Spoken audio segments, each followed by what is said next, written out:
I am Nicole Rose Gellermino and I am a teaching artist. Welcome to my workshop on composite drawings or inventive tracings. What am I doing? I'm tracing the character on the Sour Patch Kid package with a Sharpie, and I'm tracing it onto some clear plastic. Now what am I doing? I found an image in a magazine of a plastic bag, and I'm connecting parts of the plastic bag to this tracing of the Sour Patch Kid. I'm just tracing things from different images and putting them together. It's kind of like collage, but instead of cutting the things out, I'm drawing them. But I don't have to know how to draw any of these things because I can just trace them. That's what I call composite drawing or composite tracing. Just like collage, but drawing. Composite drawings are great because you don't have to have any drawing skills. You can develop an original idea, like this weird character I'm creating. This is my own idea, but I don't have to draw the whole thing from my imagination or come up with it on my own. I can pull or select or collect images that already exist in the world and combine them to make my original idea. The other thing that's great about tracing is that no matter where you are in your artistic practice, tracing anything will help you learn how to draw it better. Just think about how you learned how to write. We all learned how to write the letter A by tracing it over and over and over again. You will need three things to do this project in making your composite drawing. You will need tracing paper, or if you don't have that, you can also use tissue paper or any kind of paper that's really thin, so much that when you place it on top of another image, you can see through it. That means it's transparent.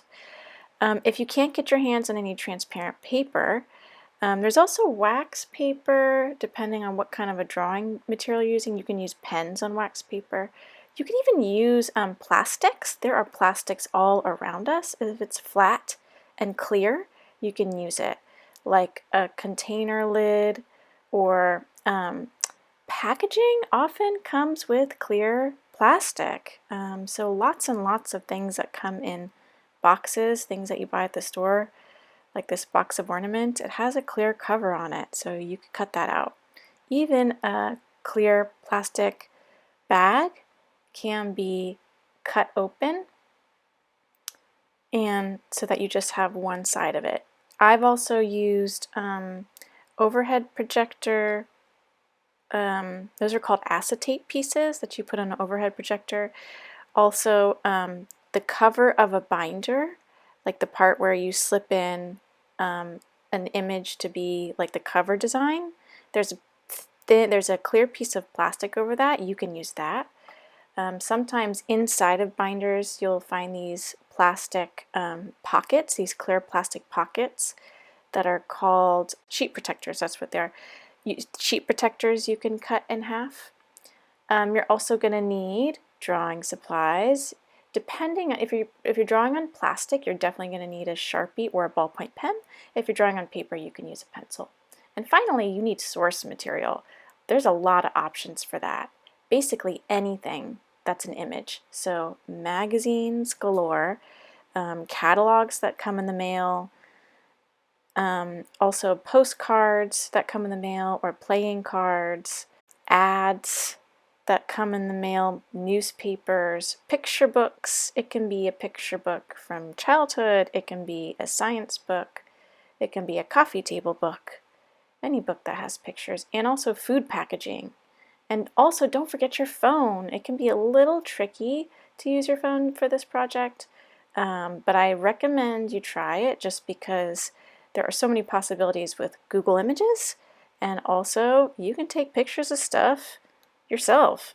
To start, set up your workspace so that you can maximize or get the most out of the ability to improvise. That means to act without thinking or act from your intuition or from your gut. So you're going to pile up a lot of source materials. Just don't even think about it too hard. Just put a pile on your desk or on a flat surface and make sure you have enough space to work, and then turn on your favorite jams. Step 1 is to select one image, just one, that interests you. Okay, so you might find it in a magazine, you might find it on a candy wrapper, you might find it on your phone. Just start with one image. Do not think about or plan out the entire drawing in your head, or give yourself too much of a job. Like if you sit down and tell yourself, I'm going to make the perfect robot. That's a great idea. But what's great about doing a composite drawing is that you're giving yourself the opportunity to work from your intuition, to try new things, and just see what happens and develop new ideas. So just start with one image that you think is interesting. Decide which direction you want the image to go. Is it going to be upside down? Is it going to be sideways? You can always turn the tracing paper around later. And also decide where on the tracing paper is it going to go. Is it going to go in the middle? Is it going to go in the corner? And what part of that image are you going to actually draw? Are you going to draw just the head of a character that you're looking at? Are you going to draw a hand? Are you just going to draw a couple of lines? So you're selecting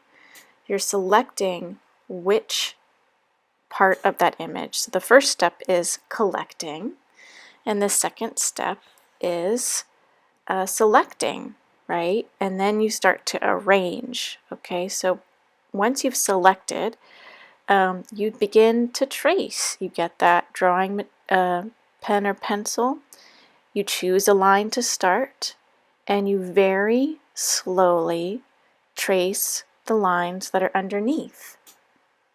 The reason why you work slowly is because if you work slowly, you're going to notice every little detail. And you also are going to notice new ideas as they come into your imagination. If you draw too fast, you might miss a great idea or you might miss a detail. The other thing you want to keep in mind is that there's no pressure to draw or to trace it exactly perfectly. There's no rule that says that when you trace, it has to look exactly like the original image. Or if there is a rule that you feel like is hanging over your head like that, then break that rule if you want to. You can change the tracing as you're tracing it. You can edit the image as you trace it. Okay? And remember to have fun with it. Change it, alter it, trust your instinct. The second step is to choose a new image, select what part of that image you're going to trace, place it under your tracing paper, and arrange it with the other image that you traced, the first one. And you may even join those two images together and just begin tracing line by line. And that's what the whole process is, right? You choose a new image, you select what part of it you're going to use, you place it underneath the tracing paper and arrange it with the images that you've already traced. And you continue with this process until these various images that you've collected create a whole new composition that is entirely unique and entirely yours.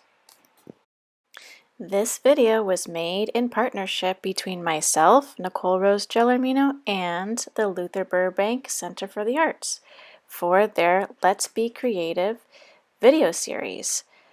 When you return next Tuesday at 3:30 p.m., you will find yet another awesome video to check out. Thanks for joining.